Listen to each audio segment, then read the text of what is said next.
Bourbon. Belts. Blockbusters. You are listening to the Triple B Podcast.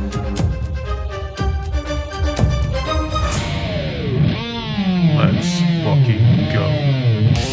Welcome back to our bonus episode of the Triple B Podcast. We're here to go over WrestlePalooza. The ESPN era begins. Hells to the yeah. We're going to be just going over our predictions real quick about the 5 matches that we have for tonight. Hell yeah, man. And let's just get right to it. Let's get into it. Timmy, and this is in no specific order. We don't know the order of the match card, so we're just going to go through them. We know the first and the ending. John Cena's opening and Cody Rhodes is closing. That's for sure. That I didn't know. Okay, yeah. Cool. I like it. So this one is in the right spot for sure. John Cena versus Brock Lesnar. John Cena. John Cena. big time. John's winning. I just don't see him losing to Brock Lesnar. It's going to be a brutal match. Yes, but he's going to get Cena the shit beat out of him. Is going to come out on top. It's going to be the most brutal match he's had since he's been back. Yes, I feel like it's going to be eerily similar to the 2013 when ECW, the Extreme Rules match. Yeah, the Extreme Rules match. Yeah. I feel like it's going to be similar to that match, and John Cena won that match. So yeah. There's no stipulation in this, though. It's just a straight match, though. Yeah, right? Just straight match. Alrighty, yep. So we're both going John Cena there. Next up, we got Io Sky versus Stephanie Vaquer for the vacant WWE Women's World Heavyweight title. Vaquer's winning it. Stephanie Vaquer's winning this fucking match, man. She's winning it. She's becoming the champion. And we're here for it. We're getting a new fucking era of women's wrestling on Raw, and I'm fucking so stoked for it. Woo, yes. Let's go. Next up, we got the Usos versus the Bronze. The Bronzies. This might be the toughest one. I think these next two, but I'm going the Bronze winning. My gut says no. I'm wearing day one. I know. We the ones. I'm excited for the Usos to team up, but I'm going the Bronze. There's just so much drama going on with Jay right now. I'm not even going to try to predict anything else. I think something's going to happen, but I'm not even going to put that out there. Just to make it more interesting for us, I'm going to say the Usos are going to win. All right. Because we were exactly the same on whatever the last show was that we watched. Yeah. I don't makes remember sense. which one it was. All right. All right. Next up, we have CM Punk and AJ Lee versus Seth Rollins and Becky Lynch.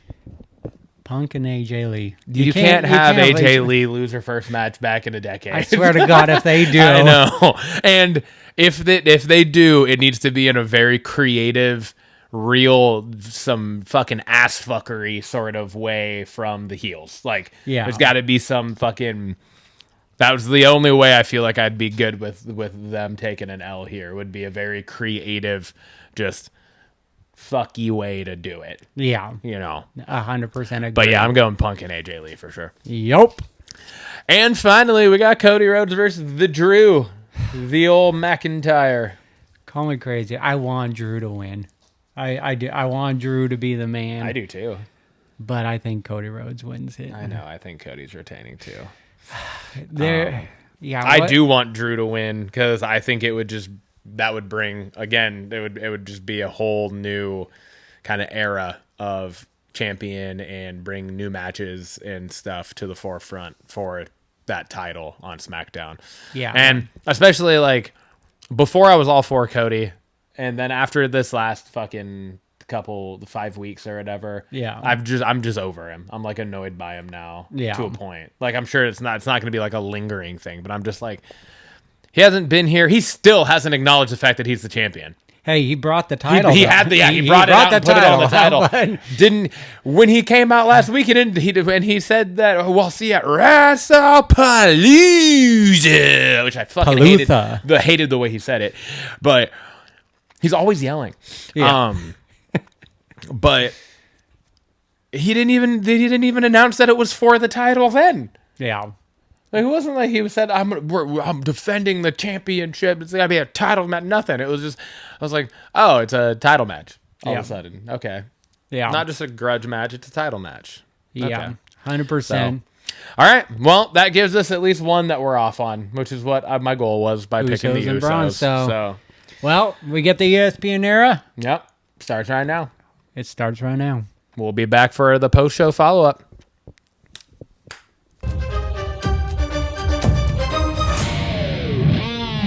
Alrighty, we are back post-show of WrestlePalooza. You gotta say it with a lisp. You gotta say I did. WrestlePalooza.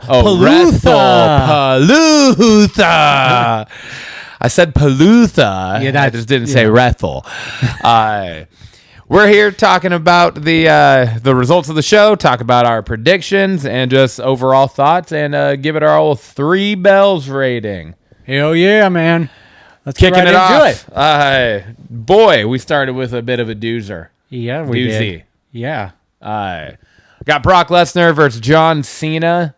And to both of our surprise, Brock Lesnar absolutely mauled John Cena, and there was no big match John, and it was just an utter ass kicking. And it was all just ass kicking. It was just ass kicking. Like, he hit 3 attitude adjustments, and that was pretty much it. That's pretty much all Cena got to do.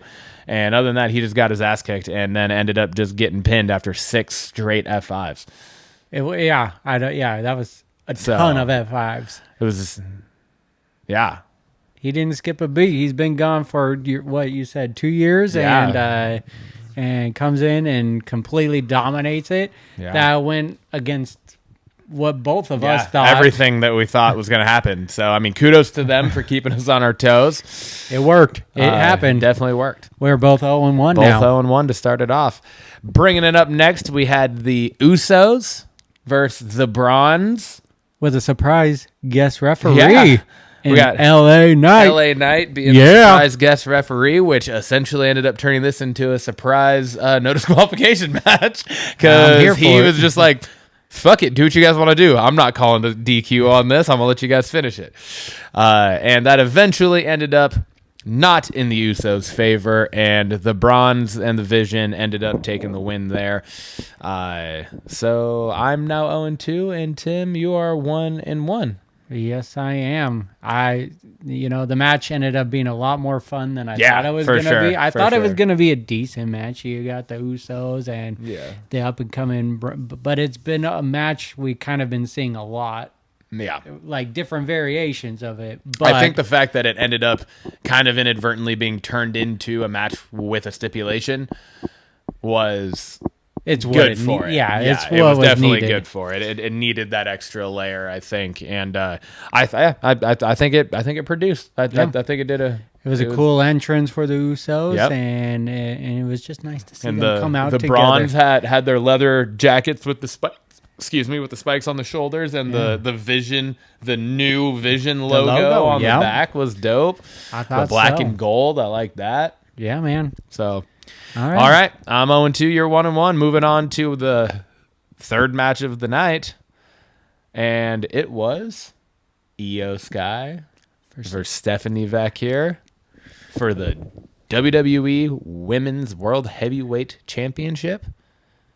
And Stephanie won! Stephanie Vaquer won! She won! Exactly what we wanted to happen happened, thank God. Nothing against Io Sky, but this was the moment to put it on fresh blood and just let somebody new fucking run this bitch. Exactly. Because we haven't had that in a long... I mean, Tiffany, I guess. Yeah, that's true. But she was around for a while before she got that opportunity. Yeah. And, she was Nia Jax's lackey for a fucking year. And then won the Money in the Bank and had to linger on. Yeah. So, yeah. Like Stephanie has been on the main roster for... What, right after WrestleMania? Yeah. So yeah. How fucking April to September.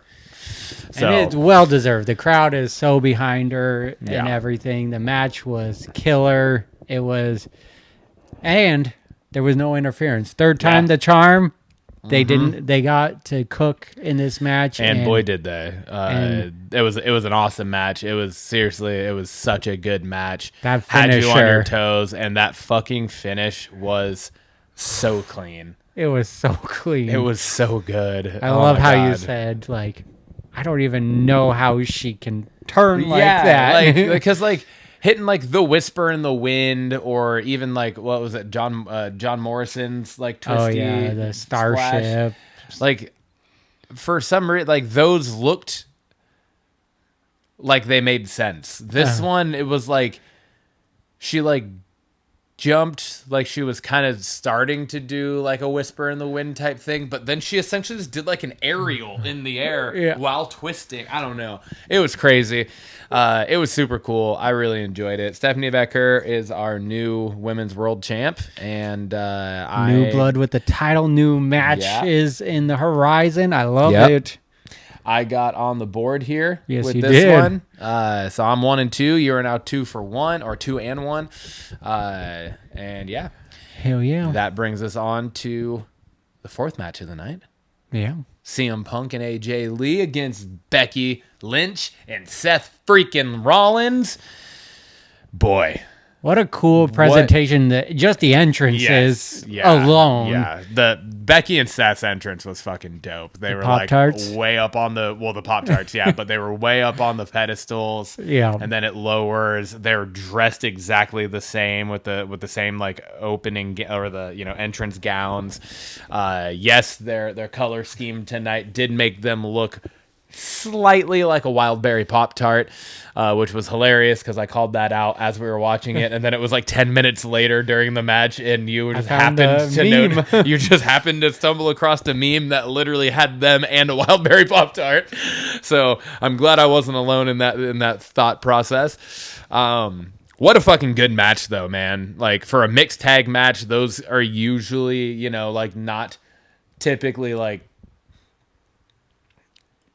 the greatest. They really matches. aren't. And yes, sometimes they have been entertaining at times throughout, but that was, I feel like, primarily kind of way back in the days where the girls were like Lita was standing fucking toe to toe with Bubba Ray Dudley. It didn't make sense, obviously, but it was she didn't care. She would still do that. You don't get that now. Definitely and not. So it was cool in this to see the men and the women actually interact a lot more with each other than just being the typical, she tagged me in, now he has to get tagged in, and just like that. Like, they did that obviously because that's how the rules are, but they were also able to really find ways creatively to get like them all involved without actually just like Seth Rollins hitting a curb stomp on AJ Lee. You know what I mean?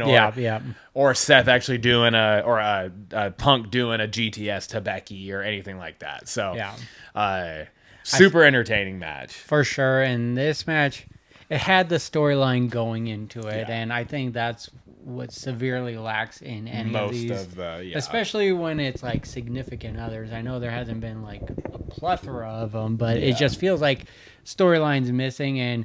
And what really drove it was Becky attacking Punk over and over again, like getting that, the mixed action going on. Yeah, and like that being kind of what drew AJ Lee back out of retirement, right? So, all said and done, we got AJ Lee forcing Becky Lynch to tap out here in the center of the ring, after some really fucking cool and creative ways for her to get into that octopus stretch or whatever that move is called. The one that she did to Seth when he picked her up off of Becky the first time. Oh, yeah. And he like flipped her up like he was going to hit her with something, and she was able to just fucking spin out and straight into it on Seth was so fucking cool. Yeah. And then the reversal straight out of the manhandle slam without her hitting the ground again. Yeah, that was straight so into cool. it to finish the match was awesome. So we got Punk and AJ Lee winning the match tonight, and that was what we both predicted. So I am 2-2. You are 3-1. Moving us into our main event of the night. Cody Rhodes defending his WWE Undisputed Championship against Drew McIntyre. And it was pretty much a straightforward match. Nothing big. It like I said on episodes ago, Drew McIntyre was really the one driving this storyline because Cody's been gone. Cody was gone, yeah. And he comes back the week before the show and says, this is the match. So I wish there was a little more into the storyline going. I think this one could have been a match that they waited to have, but it makes sense to put on the first ESPN show. It wasn't a bad match by any means, and I definitely wanted Drew McIntyre to win this one. Yep. But we get Cody Rhodes winning. Yep. Cody won it. Cody retained. I too was wanted Drew to win, but assumed Cody was going to retain. I just don't know how many times they can put Drew into title matches and continue to just not let this fucking specimen of a human being and character not have the title. So exactly. I just don't. Yeah, I agree. I don't know how many times they can keep putting him there and not letting him have it and have an actual run with it. So yeah. But that does wrap up the show there with me being 3-2 and you being 4-1. I get a elusive win over here. A victory. Good job, sir. Good job. And before we move on, there was also one more announcement. Oh, yes. True. And it was a good one. It was it was the best. This was like one of the coolest things that we've seen them do or anything like that live. And we got The Undertaker announcing that Stephanie McMahon will be the first inductee into the class of 2026 WWE Hall of Fame. Hell yeah, man. And like I said, I don't think they've ever announced this early. In fucking September? Yeah, no shit. It's usually like right around Royal Rumble, maybe is the first one, if not later. Typically, yeah. yeah. So it's usually like the road to WrestleMania starts the announcements, right? Yeah. So this was cool that they did it so early and just out of the blue and totally caught Stephanie by surprise. Like that was a really cool thing. It was super cool to just see her, and like you could tell that was a genuine reaction, and she starts getting emotional and stuff, like rightfully so. So yeah, it was awesome. Very cool way to announce, and I loved it. Alrighty, well that's gonna bring us over to our 3 bells portion here, where we give this show our rating. Yep. Timmy, what are you going with? I'm going to give it a 1.5, right down the middle. This is for being the first show to ESPN. I thought maybe I thought it would be a little bigger. Yeah. And there was some big things in it. So I'm not going to say it wasn't huge or anything. I don't know. It just, the flow of the show just didn't feel huge to me. So yeah. I'm going right down the middle. Okay. I do love the new intro to the show. That was really cool. Yeah, that was cool. I do like Stephanie McMahon being our new women's champion, so that was a big highlight. So, yeah, I'm going down the middle, 1.5. All right. I'm going to go a little higher. I'm going to give it a 2. I'm going to give it a 2 out of 3. I think the Usos versus the Brawns, I think it was a surprising quality of a match. I think they really did, especially with kind of what really wasn't an impressive match of any form, or really blowing the roof off the place with the Cena Lesnar match. Was kind of just boring, and it was a lot of in between and slowness in the match. So then it followed up with that, where it was one that we kind of were like, this could also kind of be a snoozer, but it ended up not like being the complete opposite. That's true. Io and Stephanie fucking tore the house down. I think without a doubt match of the night there for me. And then the CM Punk AJ Lee, like we just talked about, that match was also just really like ended up being way more entertaining than it probably should have been. Yeah, no, I agree with that. When you look, again, compare it to the previous types of matches that we've gotten of these. And then while the outcome might not have been what we were hoping for, I think Cody and Drew still put on a fucking good match and still, put on a good show. So, and then you add in The Stephanie McMahon Hall of Fame announcement. I'm definitely I'm bumping it up a little bit. I'm gonna go 2 out of 3 on it. So I like it. Alrighty, well that wraps up WrestlePalooza, dude. Hell yeah, man! First WrestlePalooza. First WrestlePalooza. First ESPN PLE. Yeah. Wrapping it up. Here we go. Let's fucking go.